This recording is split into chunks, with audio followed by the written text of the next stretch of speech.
Great. I'm Eileen, Cody. So sorry I wrote a speech. I can't public speak on command. So I would be lying if I told you that I hadn't thought about making this speech since I found out the seniors made them 4 years ago. And though this may come as a shock to all of you, I'm a planner. But I will tell you all something else. Planning did not prepare me for this, nor did planning prepare me for what ECXC would be. I guess I should start at the beginning.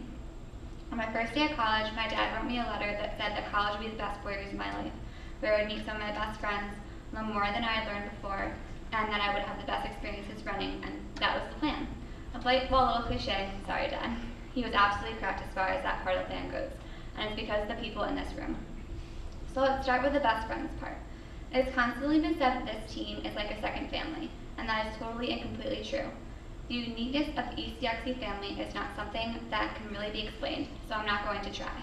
But let's just say the people in this room, and also those that have been on ECXC in the past, are in fact my best friends and my second family. You were all there for the ups and downs and everything in between, and no, I'm not referring to Sunrise Hill repeats, though I guess that too, but really in life too.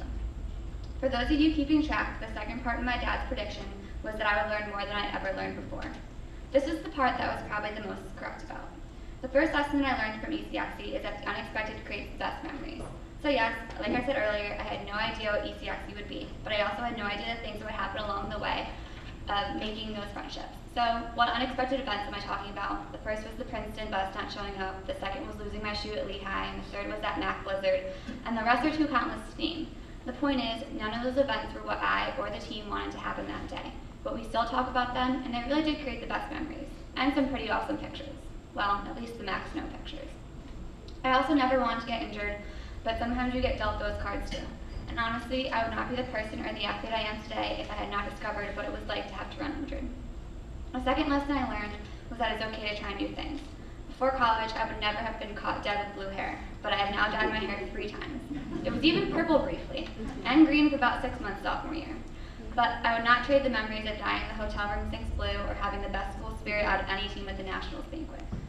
On to the third lesson. Embrace life. Whether it's taking lots of pictures or eating all of the desserts at Nationals and still having the race of your life, having the races of our lives, or running in our new butt huggers down the hallway before regionals. Lastly, find inspiration around you. Whether it's on one of our countless runs through Marietta, or even in the non-running moments too, there's something to be gained from every run and every workout, every amount of time your teammates in between. Sometimes it is hard to tell during it, those moments that you know that every one of your teammates is out there fighting is another one of those things that can't be described. You know why those workouts are worth it and why you run, which after some rambling, I know brings me to the third part of my dad's note. In college, I was supposed to have the best experiences in running, and that I did. Obviously, some of my best memories revolved around running in Nationals. I would have to say my favorite Nationals race was freshman year because it was still one of the most exhilarating things that I've ever done. Just remember how awesome that day was, and the thing is that it made the next 2 trips to the team just as special, all the way through to this year. A total different set of circumstances for me and the team, but some things weren't so different. There were still crazy fans, still tons of fast runs, and still the creation of memories that will last a lifetime. But this year was also different because it was the last one. And even though it was a tough race for me at the end of a tough season, I would not trade it for anything because we were there and we had the best time and the best experiences, which is really what was important anyway. And honestly, while the most exciting races of my college career were at Nationals, the best experiences were also on the everyday runs, or during musical strides before pre-race days, or during nifty workouts, or running Sunrise Hill in a downpour, or running back from the trail. Those are the experiences and those are the memories that will truly last a lifetime. So we know that this whole speech was based off a letter that my dad wrote me 4 years ago, so it would be important to say thank you at this point. Actually, thank you to both of my parents.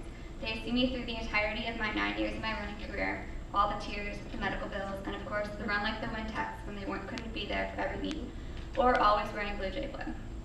Thanks for allowing me to be a Blue Jay. Also a thank you to all the coaches throughout the years. I know that I have not always been an easy athlete to coach, but you have all been making my decision to stay a Blue Jay an easy one, and also helped make me the runner that I am today. Also thank you to Dr. Good. I hope that we haven't scared you too much and that you do eventually let your daughter out of the house one day, despite all the stories you hear when you run with us. Finally, a thank you to all of you, my teammates. I can't even begin to tell each and every one of you what you mean to me. Again, trust me, you are my second family. So none of you and none of these experiences were part of the plan, but in fact they were. It's difficult to come to terms with the fact that my career as a collegiate cross-country runner is over. With that, I'm excited to start the next portion of planning, what it will be like to be an ECXC alumni. And I can't wait to see all of you who win more conference titles and for both teams to make it back to the national stage. Thank you.